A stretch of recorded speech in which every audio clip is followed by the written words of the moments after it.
ഓർമ്മയ്ക്കായി ഭാഗം 31. അപ്പോൾ ഇനി ആൽഫി നിന്റെ പെങ്കൊച്ചിനെയോ? ആൻസിയുടെ അമ്മച്ചി ചോദിച്ചതും അവൻ വല്യപ്പച്ചനെയും വല്യമ്മച്ചിയെയും നോക്കി. രണ്ടുപേരുടെയും ചുണ്ടിൽ ചെറിയൊരു പുഞ്ചിരിയുണ്ട്. പിന്നെ അവൻ നോക്കിയത് ആൻസിയുടെ പുറകിൽ നിൽക്കുന്ന അമ്മൂനെയാണ്. അവൾ അവനെ നോക്കി നിൽക്കുകയായിരുന്നു. അവൻ്റെ നോട്ടം കണ്ട് അവൾ ആൻസിയുടെ പുറകെ മാറി നിന്നു. ഡോക്ടർ കൊച്ചല്ലേ, നോക്കാല്ലേ വല്യപ്പച്ച? ആൽഫി ചോദിച്ചു. അതെന്തിനാ വേറെ ആരെയെങ്കിലും നോക്കുന്നത്? ഞാൻ ഏഞ്ചൽ മോളുടെ കാര്യം പറഞ്ഞില്ലേ, അവൾക്ക് ആൽഫി മോനെ ഇഷ്ടമാണല്ലോ, അവളും ഡോക്ടറാണല്ലോ. അപ്പോൾ ആൽഫിക്കും അവളോട് ഇഷ്ടക്കുറവൊന്നും ഉണ്ടാകാൻ സാധ്യതയില്ല എന്ന് തോന്നുന്നു, അല്ലേ ആൽഫി എന്ന് പ്രിൻസി പറഞ്ഞതും ആൽഫി ഒന്നുകൂടി സോഫയിലേക്ക് ചാരിയിരുന്നു കൊണ്ട് എല്ലാവരെയും നോക്കി. അവൻ്റെ മറുപടിക്ക് കാത്ത് നരിക്കുന്നൽ വീട്ടിലെ എല്ലാവരും അവനെ തന്നെ നോക്കിയിരിക്കുകയായിരുന്നു. എൻ്റെ കാര്യം അവിടെ നിൽക്കട്ടെ, എനിക്ക് വിധിച്ചിരിക്കുന്ന പെണ്ണ് എൻ്റെ അടുത്തേക്ക് വരും എപ്പോഴാണെങ്കിലും. എനിക്ക് വേണ്ടി ഇനി ഒരു പെണ്ണിനെയും നിങ്ങൾ നോക്കണ്ട, ആൽഫി അലോക്ഷി എന്ന് പറയുന്ന ആ ബ്രോക്കറോട് പറഞ്ഞു.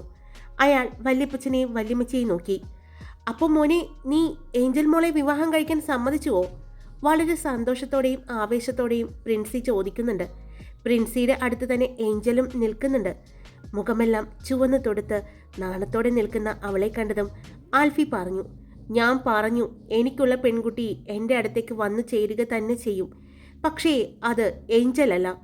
ആൽഫി പറഞ്ഞതും അത്രയും നേരം വിടർന്ന മുഖവുമായി നിന്ന പ്രിൻസി ദേഷ്യം കൊണ്ട് വിറയ്ക്കാൻ തുടങ്ങി. ഏഞ്ചൽ കണ്ണുകൾ നിറച്ച് അവനെ നോക്കി. അതെ മോളെ, ആദ്യം അവൻ പറഞ്ഞതുപോലെ ചാൾസിൻ്റെ പെണ്ണുകാണൽ ചടങ്ങ് നടക്കട്ടെ. അപ്പോഴേക്കും ഇവന് ആരെയെങ്കിലും മനസ്സിന് ഇഷ്ടപ്പെട്ട പെൺകുട്ടിയെ അവൻ കണ്ടുപിടിക്കുകയാണെങ്കിൽ നമുക്ക് ഒരുമിച്ച് നടത്താം, വല്യമ്മച്ചി പറഞ്ഞു. ആൽഫിയെ ഒന്ന് നോക്കി. ചെറിയ പുഞ്ചിരിയോടെ അവനും അതേസമയം വല്യപ്പച്ചനെയും വല്യമ്മച്ചിയെയും ഒന്ന് നോക്കി. ചെറിയ പുഞ്ചിരി നൽകിക്കൊണ്ട് അവൻ അവിടെ നിന്നും എഴുന്നേറ്റു. അവൻ എഴുന്നേറ്റതും ആൻസിയുടെ പുറകിലായി നിൽക്കുന്ന അമ്മുവിനെ ഒന്ന് നോക്കിക്കൊണ്ട് അവൻ മുകളിലേക്ക് കയറിപ്പോയി. അന്ന് ഭക്ഷണം കഴിക്കാൻ ഇരുന്നപ്പോഴും അമ്മു ആൽഫിയുടെ മുഖത്തേക്ക് പോലും നോക്കിയില്ല. അവൻ്റെ കൺവെട്ടത്ത് നിന്നും അകലെ ആവാൻ അവൾ ശ്രമിച്ചു. എന്നാൽ ആൽഫി പലപ്പോഴും അവളുടെ മുന്നിൽ വന്ന് സ്വയം നിന്നു കൊടുക്കുകയായിരുന്നു. അവൾ അവൻ്റെ മുഖത്ത് നോക്കാതെ മാറി നടക്കാൻ ശ്രമിക്കുമ്പോൾ ദേഷ്യം കാരണം ആൽഫി അവളുടെ മുന്നിൽ മനഃപൂർവ്വം ചെന്ന് നിന്നു കൊടുത്തു. അവൾ പേടിയോടെ മാറി നടന്നു പോകുമ്പോൾ ആൽഫിക്ക് ദേഷ്യം വരുന്നുണ്ടായിരുന്നു. ഭക്ഷണം കഴിച്ചു കഴിഞ്ഞതും അമ്മു വേഗം ആൻസിയുടെയും കൂട്ടുകാരുടെയും കൂടെ തന്നെ മുകളിലേക്ക് പോയി. വേഗം റൂമിൽ ചെന്ന് വാതിലടച്ചു. ആൻസി, ഇതെന്താ നീ കാണിക്കുന്നേ? നീ എന്തെങ്കിലും കണ്ട് പേടിച്ചോ? മുഖമെല്ലാം ആകെ വിളറിയതുപോലെ ആൻസി ചോദിച്ചു. ഒന്നുമില്ല, എനിക്ക് ഉറക്കം വരുന്നു എന്ന് പറഞ്ഞ് അമ്മു വേഗം കിടന്നു. രാവിലെ നേരത്തെ എഴുന്നേറ്റ അമ്മു ആൻസിയെയും എല്ലാവരെയും വിളിച്ചെഴുന്നേൽപ്പിച്ചു. അതെ, മറ്റൊരാളുടെ വീട്ടിൽ വന്ന് താമസിക്കുമ്പോൾ നേരത്തെ എഴുന്നേൽക്കാനുള്ള മര്യാദയെങ്കിലും കാണിക്കണം, അമ്മു പറഞ്ഞു. പിന്നെ വെക്കേഷനാണ് മോളെ, കിടന്നുറങ്ങേണ്ട സമയമാണ്, അതുകൊണ്ട് മര്യാദയൊക്കെ നമുക്ക് പിന്നെ കാണിക്കാം എന്ന് പറഞ്ഞ് എഴുന്നേറ്റ് വന്ന് ആവണി ആൻസിയുടെ ബെഡിൽ കിടന്നു. അവൾ കിടക്കുന്നത് കണ്ടതും ലയയും ഐശ്വര്യയും കിടന്നു. ഇനി പിന്നെ എന്ത് നോക്കി നിൽക്കുക, നമുക്കും കിടക്കാം, കുറച്ച് കഴിഞ്ഞ് എഴുന്നേൽക്കാം എന്ന് പറഞ്ഞുകൊണ്ട് ആൻസി അമ്മുവിനെയും കൊണ്ട് ആ ബെഡിലേക്ക് തന്നെ കിടന്നു. അവർ 4 പേരും കൂടി ആ ബെഡിൽ കെട്ടിപ്പിടിച്ച് കിടന്നു. പിന്നെ കണ്ണു തുറക്കുമ്പോൾ സമയം 8:30 കഴിഞ്ഞിരുന്നു. അമ്മുവാണ് ആദ്യം കണ്ണു തുറന്നത്. ഫോണിൻ്റെ റിങ് കേട്ടാണ് അവൾ കണ്ണു തുറന്നത്. നോക്കിയപ്പോൾ അമ്മയാണ് എന്ന് കണ്ടതും അവൾ ചാടി എഴുന്നേറ്റു. സമയം നോക്കിയപ്പോൾ 8:30. അവൾ ഫോണുമായി വേഗം വാതിൽ തുറന്ന് പുറത്തേക്ക് പോയി. കോമൺ ബാൽക്കണിയിലേക്കാണ് അവൾ പോയി നിന്നത്. അവിടെ പോയി അമ്മയുടെ ഫോൺ അറ്റൻഡ് ചെയ്തു. അമ്മയോട് സംസാരിച്ച് നിൽക്കുകയായിരുന്നു. എന്തു പറ്റി മോളെ, ഇന്ന് എഴുന്നേക്കാൻ വൈകിയോ? അമ്മ ചോദിച്ചു. ഞാൻ നേരത്തെ എഴുന്നേറ്റ് അമ്മേ, അവരെ വിളിച്ച് എഴുന്നേൽപ്പിക്കാൻ നോക്കിയപ്പോൾ അവർ പിന്നെ എഴുന്നേക്കാം എന്ന് പറഞ്ഞ് എന്നെ വീണ്ടും പിടിച്ച് വലിച്ച് കിടത്തിയതാണ്. പക്ഷേ അപ്പോൾ ഉറങ്ങിപ്പോയി. അമ്മയുടെ കോള് വന്നപ്പോഴാണ് പിന്നെ കണ്ണ് തുറക്കുന്നത്, അവൾ പറഞ്ഞു. അത് സാരമില്ല, വെക്കേഷനല്ലേ, ഇപ്പോഴല്ലേ നിങ്ങൾക്ക് ഇങ്ങനെ ഉറങ്ങാൻ പറ്റൂ. ഇത് തന്നെ അമ്മേ അവരും പറഞ്ഞത്. പിന്നെ ഇന്നെന്താ മോളെ പരിപാടി? അമ്മ ചോദിച്ചു. അത് ഇന്ന് കുറച്ച് ഷോപ്പിംഗ് ഉണ്ട്, കല്യാണമായിട്ട് കുറച്ച് ഡ്രസ്സുകൾ എടുക്കണം എന്ന് എല്ലാവരും പറയുന്നുണ്ട്. പിന്നെ പള്ളിപ്പെരുന്നാൾ, അമ്പലത്തിൽ ഉത്സവം എല്ലാം വരികയല്ലേ, എല്ലാത്തിനും ഡ്രസ്സ് എടുക്കണമെന്ന് പറഞ്ഞു. പക്ഷേ എല്ലാവരുടെയും കയ്യിൽ അത്രയൊന്നും എടുക്കാനുള്ള പൈസ ഉണ്ടാകില്ല അമ്മേ, അതുകൊണ്ട് 2 എണ്ണം എടുക്കാമെന്നാണ് എല്ലാവരും പറയുന്നത്, അമ്മ പറഞ്ഞു. എന്നിട്ട് മോളെന്ത് തീരുമാനിച്ചു? അമ്മ ചോദിച്ചു. അത് അമ്മ ഞാൻ ഒന്നും തീരുമാനിച്ചിട്ടില്ല.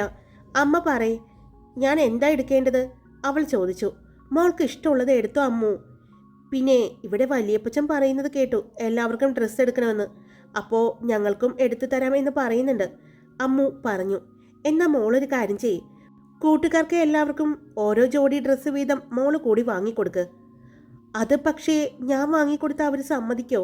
അമ്മു ചോദിച്ചു. മോള് പറയണ്ട, അവർക്ക് സർപ്രൈസ് ആയിട്ട് വാങ്ങിക്കൊടുത്താൽ മതി. ഇന്നാണോ ഷോപ്പിങ്ങിന് പോകുന്നത്? അതെ, ഇന്നാ പോകുന്നത്. എവിടെയാ പോകുന്നത്? കോട്ടയത്തായിരിക്കും. അറിയില്ല. ഇന്നിവിടെ ആ കല്യാണം നടക്കാൻ പോകുന്ന ആ പെങ്കൊച്ചിന് സ്വർണ്ണം എടുക്കാൻ പോകുന്നുണ്ട്. അത് വല്യപ്പച്ചനും ഇവിടെയുള്ളവരും കൂടി ഗിഫ്റ്റായിട്ട് കൊടുക്കുന്നതാണ്. അവരെ കൂട്ടാണ്ടാ പോകുന്നത് എന്ന് പറയുന്നത്. ഞങ്ങളോട് സെലക്ട് ചെയ്ത് കൊടുക്കാൻ പറഞ്ഞിട്ടുണ്ട്. അതുകൊണ്ട് ആദ്യം ജ്വല്ലറിയിലേക്കായിരിക്കും പോകുന്നത്, അവൾ പറഞ്ഞു. അത് പറഞ്ഞപ്പോഴാ അമ്മ ഒരു കാര്യം ഓർത്തത്. നിങ്ങളെന്താണ് കല്യാണ പെണ്ണിന് വാങ്ങിക്കൊടുക്കാൻ പോകുന്നത്? അമ്മ ചോദിച്ചതും അയ്യോ അമ്മ, ഞാൻ അതിനെക്കുറിച്ച് ചിന്തിച്ചില്ല, അവൾ പറഞ്ഞു. എന്നാ ഒരു കാര്യം ചെയ്, ഇന്ന് പോകുമ്പോൾ എല്ലാവർക്കും ചിലപ്പോൾ പൈസ എടുക്കാനുണ്ടാവില്ല. എല്ലാവരും ഡ്രസ്സൊക്കെ വാങ്ങുമ്പോൾ സ്വാഭാവികമായിട്ടും കാശുണ്ടാകില്ല ആ കുട്ടികളുടെ കയ്യിൽ. അതുകൊണ്ട് മോള് തന്നെ ഇഷ്ടമുള്ള എന്തെങ്കിലും ഓർണമെൻറ്റ്സ് എടുത്തോ. വളയോ മാലയോ കമ്മലോ അങ്ങനെ എന്താണെങ്കിലും എടുത്തോ.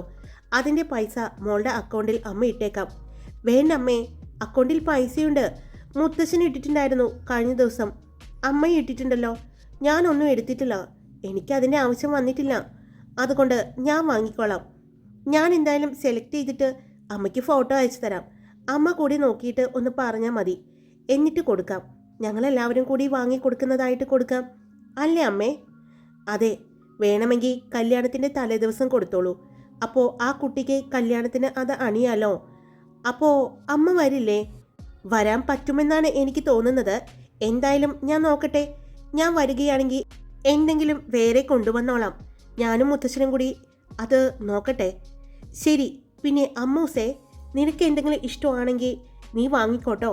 ഡ്രസ്സാണെങ്കിലും ആഭരണങ്ങളാണെങ്കിലും മോൾക്ക് എന്തെങ്കിലും കണ്ട് ഇഷ്ടപ്പെട്ടാൽ വാങ്ങിക്കോ. ഒന്നും നോക്കണ്ട കേട്ടോ. എൻ്റെ അമ്മക്കുട്ടി, എനിക്ക് എന്തിനാ? ആവശ്യത്തിലധികമുണ്ട്. ഞാനൊന്നും ഇടാറില്ല എന്ന് അമ്മയ്ക്ക് അറിയില്ലേ?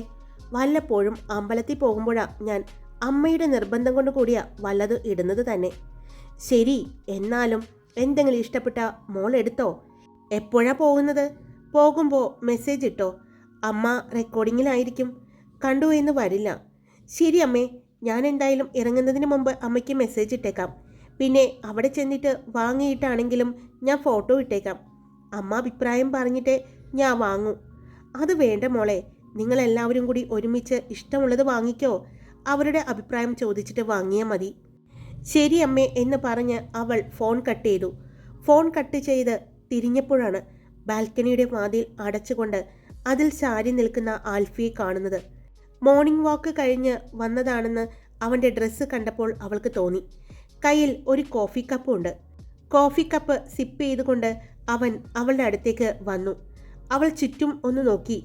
അവൾ നോക്കുന്നത് കണ്ടതും നീ ആരെയാ നോക്കുന്നത്? ആൽഫി ചോദിച്ചു. ഇല്ല, ആരെയും അല്ല, അവൾ പറഞ്ഞു. അവൾ ആൽഫിയെ നോക്കാതെ പതിയെ നടന്ന് അവനെ മറികടക്കാൻ പോയതും ആൽഫി അവളുടെ കയ്യിൽ പിടിച്ചു. എന്താ എന്താ നിങ്ങൾ ഈ കാണിക്കുന്നേ? അവൾ ചോദിച്ചു. ഞാൻ കാണിച്ചില്ലല്ലോ. നീ എപ്പോഴും ചോദിക്കുന്നുണ്ടല്ലോ എന്താ കാണിക്കുന്നതെന്ന്. ഞാനിപ്പോൾ എന്താ കാണിച്ചത്? നിന്റെ കയ്യിൽ പിടിച്ചു. അത് നീ കണ്ടതല്ലേ. പിന്നെ എന്തിനാ നീ എന്താ കാണിക്കുന്നത് എന്ന് ചോദിക്കുന്നത്?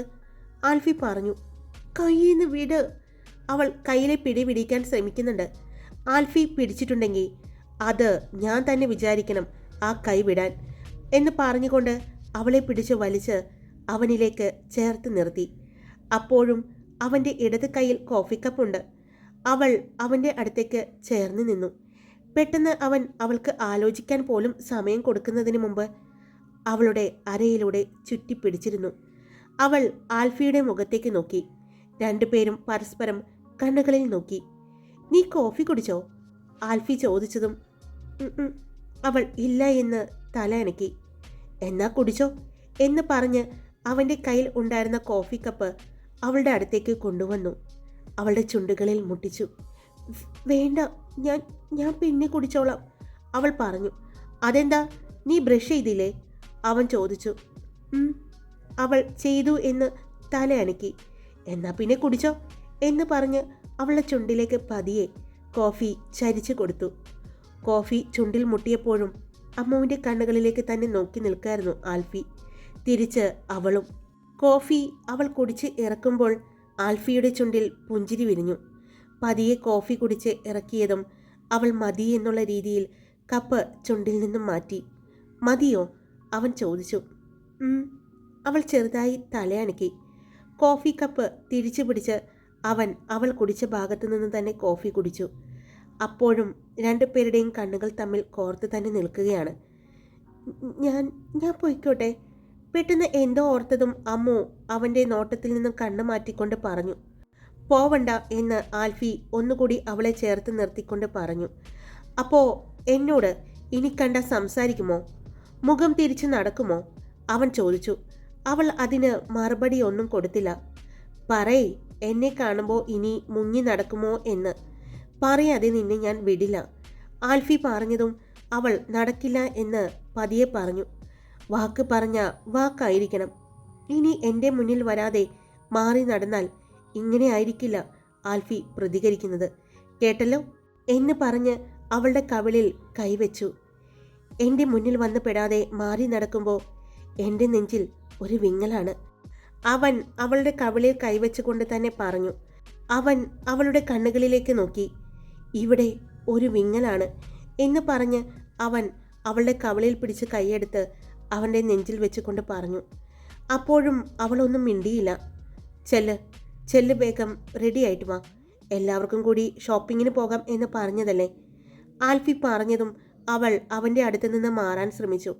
അപ്പോഴും പിടിവിടാതെ നിൽക്കുന്ന അവനെ കണ്ടതും എന്നെ വിട്, അവൾ പറഞ്ഞു. വിടാം, പറഞ്ഞത് മറക്കരുത്. ഷോപ്പിൽ വരുമ്പോൾ എന്നെ കാണാതെ മാറി നടക്കരുത്, കേട്ടല്ലോ? അവൾ തലയണക്കി സമ്മതം പറഞ്ഞു. അവൻ്റെ കൈ ഒന്ന് അഴഞ്ഞതും അവൾ വേഗം അവിടെ നിന്നും ഓടിപ്പോയി. പിന്നെ അവൾ ചെന്ന് നിന്നത് റൂമിലാണ്. അവൾ ചെന്ന് നോക്കുമ്പോൾ എല്ലാം കിടന്ന് ഉറക്കം തന്നെയാണ്. അങ്ങനെ നിന്നതിന് ശേഷം അവൾ വേഗം ഫ്രഷ് ആവാനായി പോയി. അവൾ ഫ്രഷായി പുറത്തിറങ്ങി. അപ്പോഴും ഉറങ്ങിക്കിടക്കുന്ന കൂട്ടുകാരെ എല്ലാവരെയും വിളിച്ചെഴുന്നേൽപ്പിച്ചു. സഞ്ജുവിനെയും വിഷ്ണുവിനെയും നിഖിലിനെയും വിളിച്ച് എഴുന്നേൽപ്പിച്ചു. എല്ലാവർക്കും ഷോപ്പിങ്ങിന് പോകണമെന്ന് അറിയാവുന്നത് കൊണ്ട് പോകാനായിട്ട് തന്നെയാണ് റെഡിയായത്. അമ്മു ഡാർക്ക് ചില്ലി റെഡ് സെൽവാറാണ് ഇട്ടത്. അത് അവളുടെ മുഖത്തിന് നല്ല ഭംഗി തോന്നിച്ചു. ഇവൾ എന്തിട്ടാലും ഭംഗിയാണല്ലോ. അമ്മു റെഡിയായിക്കൊണ്ടിരിക്കുന്നത് കണ്ട് ആവണി പറഞ്ഞു. ഈ ഡ്രസ്സ് അന്ന് ഞാൻ ഇട്ടതാ, പക്ഷേ ഇത്രയും ഭംഗി എനിക്കുണ്ടെന്ന് തോന്നിയില്ല, ഐശ്വര്യ പറഞ്ഞു. അതാ മോളെ പറയുന്നത്, ഇടേണ്ടവർ ഇടണമെന്ന്, അതിന് ഭംഗി കിട്ടണമെങ്കിൽ എന്ന് ആൻസി പറഞ്ഞുകൊണ്ട് അമ്മുവിൻ്റെ അടുത്തേക്ക് ചെന്നു. എന്നാ പോയാലോ എന്ന് പറഞ്ഞ് അവർ താഴേക്ക് ചെന്നപ്പോൾ ഏകദേശം 10 മണിയായിരുന്നു. എന്തു പറ്റി മക്കളെ വൈകിയത്? മോള് നേരത്തെ എഴുന്നേക്കാറുള്ളതാണല്ലോ, എന്തു പറ്റി ഇന്ന്? വല്യമ്മച്ചി ചോദിച്ചു. അത് പിന്നെ അവൾ നേരത്തെ എഴുന്നേറ്റതാണ്, പിന്നെ ഞങ്ങൾ അവളെ പിടിച്ച് കിടത്തിയത്. വെക്കേഷനല്ലേ അമ്മച്ചി, ഇങ്ങനെ കിടന്ന് ഉറങ്ങാൻ പറ്റൂ? അതിനിടയ്ക്ക് നേരത്തെ എങ്ങനെ എഴുന്നേക്കുന്നത്? അങ്ങനെ കുറച്ചു നേരം കൂടി കിടന്നു. പക്ഷേ സമയം പോയത് അറിഞ്ഞില്ല, ആൻസി പറഞ്ഞു. എന്തായാലും വേഗം ഭക്ഷണം കഴിക്ക്, അവിടെ ആൽഫി പോകാനായിട്ട് റെഡിയായിരിക്കുന്നുണ്ട്. നിങ്ങൾ റെഡിയായി വന്നിട്ട് പോകാം എന്ന് പറഞ്ഞ് അവൻ ഇരിക്കുന്നത്, ആൽഫിയുടെ അമ്മച്ചി പറഞ്ഞു. അവർ വേഗം തന്നെ ഭക്ഷണം കഴിക്കാനായിട്ട് ഇരുന്നു. ഭക്ഷണം കഴിച്ച് അവർ ചെല്ലുമ്പോൾ കണ്ടു ഫോണിൽ സംസാരിച്ചുകൊണ്ട് അവിടെ തന്നെ ഇരിക്കുന്ന ആൽഫിയെ. അവർ ഹാളിലേക്ക് ചെല്ലുമ്പോഴാണ് പ്രിൻസിയും അവരുടെ പെൺമക്കളും അവരുടെ അനിയന്മാരുടെ മക്കളെല്ലാവരും ഇറങ്ങി വരുന്നത്. അമ്മച്ചി, വല്യമ്മച്ചി, എന്നാ ഞങ്ങൾ പോട്ടെ എന്ന് ചോദിച്ചുകൊണ്ട് ആൻസി തിരിഞ്ഞപ്പോഴാണ് അവരെല്ലാവരും ഇറങ്ങി വരുന്നത് കാണുന്നത്. നിങ്ങളിത് എവിടെ പോവുകയാണ്? കൊച്ചപ്പച്ചൻ്റെ മരുമകൾ പ്രിൻസി ചോദിച്ചു. അത് ഷോപ്പിങ്ങിന് പോകുന്നു. കല്യാണത്തിന് ഡ്രസ്സ് എടുക്കാൻ പോവുകയാണോ? നീന ചോദിച്ചു. ആണോന്ന് ചോദിച്ചാൽ ചെറിയൊരു പർച്ചേസിംഗ് ഉണ്ട്. ഉത്സവവും പെരുന്നാളും എല്ലാം വരികയല്ലേ, അപ്പോൾ കുറച്ച് ഡ്രസ്സ് എടുക്കാമെന്ന് കരുതി. പിന്നെ ഇവള് അടുത്ത ദിവസം അമ്മയുടെ അടുത്തേക്ക് പോകും, അപ്പോൾ അവൾക്ക് കൊണ്ടുപോകാനായിട്ട് കുറച്ച് ഡ്രസ്സുകൾ വാങ്ങണം, അമ്മുവിനെ കാണിച്ചുകൊണ്ട് ആൻസി പറഞ്ഞു. അപ്പോൾ ഈ കൊച്ചു കല്യാണം കൂടാനുണ്ടാവില്ലേ? പ്രിൻസി ചോദിച്ചു. ഉണ്ടാകും, അത് കഴിഞ്ഞ് പെരുന്നാളും കഴിഞ്ഞിട്ടേ അവൾ പോകൂ, ആൻസിയാണ് പറഞ്ഞത്. നിങ്ങൾ എങ്ങനെയാണ് പോകുന്നത്? ഞങ്ങളുടെ കാറിലാ, ആൻസി പറഞ്ഞു. എല്ലാവരും കൂടി അതിൽ പോകാൻ പറ്റുമോ? ആൻസിയുടെ അമ്മച്ചി ചോദിച്ചു. ഇല്ല, ഞങ്ങളത് പറയാൻ വേണ്ടിയാ വന്നത്. ആൽഫി ചായ, ടൗണിലേക്കാണെങ്കിൽ ഞങ്ങളെ ഒന്ന് ഡ്രോപ്പ് ചെയ്യാമോ? ടൗണിലാക്കിയാൽ മതി. ഞങ്ങൾ പർച്ചേസിംഗ് എല്ലാം കഴിയുമ്പോൾ വിളിച്ചോളാം. അപ്പോൾ വന്നാൽ മതി ഞങ്ങളെ കൊണ്ടുപോകാൻ, ആൻസി പറഞ്ഞു. അപ്പോഴേക്കും ജൂലിയും തെരേസയും വന്നു. പോകാം എന്ന് ചോദിച്ചുകൊണ്ടാണ് വരുന്നത്. ആൽഫിച്ചൻ പറഞ്ഞില്ല, ആൻസി ചോദിച്ചു. നീ ടൗണിലേക്കാണെങ്കിൽ ഈ കുട്ടികളെ കൂടി ആക്കിക്കൊടുക്ക്, വല്യമ്മച്ചിയും പറഞ്ഞു. എന്നാ ശരി, വേഗം വാ എന്ന് പറഞ്ഞ് ആൽഫി നടക്കാൻ പോയപ്പോഴാണ് ഞങ്ങൾ കൂടി വരട്ടെ എന്ന് ചോദിച്ചുകൊണ്ട് ലിൻഡയും സൈനോരയും നീനുവും കൂടി വരുന്നത്. അതിന് ഈ കുട്ടികൾ അവരുടെ ഷോപ്പിങ്ങിന് വേണ്ടി പോകുന്നത്, അല്ലാതെ ഇവിടുത്തെ ആൾക്കാർക്ക് വേണ്ടിയുള്ള ഷോപ്പിങ്ങിന് പോകുന്നതല്ല. ഇവിടെ കല്യാണത്തിന് ഡ്രസ്സ് എടുക്കാൻ എല്ലാവരും കൂടി ഒരു ദിവസം പോകാം. ഇപ്പോൾ അവർ പോയിട്ട് വരട്ടെ, വല്യമ്മച്ചി പറഞ്ഞു. വല്യമ്മച്ചി പറഞ്ഞതും അവർ അവരുടെ അമ്മമാരെയും കൊച്ചപ്പച്ചനെയും നോക്കി. നിങ്ങൾ പോയിട്ട് വാ മക്കളെ എന്ന് പറഞ്ഞ് വല്യമ്മച്ചി അവരെ യാത്രയാക്കി. ആൽഫി മുന്നിൽ നടന്നു, അവൻ്റെ പുറകെ തന്നെ ബാക്കിയുള്ളവരും. അമ്മച്ചിയും വല്യമ്മച്ചിയും ആൽഫിയുടെ അമ്മച്ചിയും എല്ലാം പുറത്തു വന്നു. അവർ പോകുന്നത് നോക്കി നിന്നു. അമ്മു കാർ ഷെഡിൽ ചെന്ന് അവളുടെ കാറുമായി വന്നു. ആൽഫിയുടെ കാറിൻ്റെ പിന്നിൽ നിർത്തി. അപ്പോഴേക്കും അവളുടെ കൂട്ടുകാർ വന്ന് അതിൽ കയറി. സഞ്ജുവും വിഷ്ണുവും നിഖിലും ജൂലിയും തെരേസയും ആൽഫിയുടെ കാറിൽ കയറി. ആൽഫിയുടെ വണ്ടിയുടെ പുറകെയാണ് അമ്മു അവളുടെ കാർ ഓടിച്ചത്. അവർ പോകുന്നത് എല്ലാവരും നോക്കി നിന്നു. മുന്നിൽ പോകുമ്പോൾ പോലും സൈഡ് മിററിലൂടെ പുറകെ വരുന്ന അമ്മുവിൻ്റെ കാറിനെ ആൽഫി നോക്കുന്നുണ്ടായിരുന്നു. അവൻ്റെ ചുണ്ടിൽ ചെറിയൊരു മൂളിപ്പാട്ടോടു കൂടിയാണ് ആൽഫി കാർ ഡ്രൈവ് ചെയ്തത്. അപ്പോഴും തൊട്ടുപുറകിലുള്ള കാറിൽ അമ്മുവിനെ കാണുന്നതിൻ്റെ സന്തോഷം ആൽഫിക്ക് ഉണ്ടായിരുന്നു. ഹായ്, എല്ലാവരും സുഖമായിട്ടിരിക്കുന്നോ? ഞാൻ സുഖമായിട്ടിരിക്കുന്നു. ശബ്ദമൊക്കെ ശരിയായി വരുന്നുണ്ട്. സ്റ്റോറി എങ്ങനെ ഇഷ്ടപ്പെടുന്നുണ്ടോ? ഇഷ്ടപ്പെടുന്നുണ്ടെങ്കിൽ ഒന്ന് കമൻറ്റ് ചെയ്തോളൂ കേട്ടോ. അപ്പോൾ ലൈക്ക് ചെയ്യാനും കമൻറ്റ് ചെയ്യാനും സബ്സ്ക്രൈബ് ചെയ്യാതെ ഈ സ്റ്റോറി കേൾക്കുന്നവരുണ്ടെങ്കിൽ ഒന്ന് സബ്സ്ക്രൈബ് ചെയ്ത് സപ്പോർട്ട് ചെയ്യണേ. Love you all. It's me Karthika.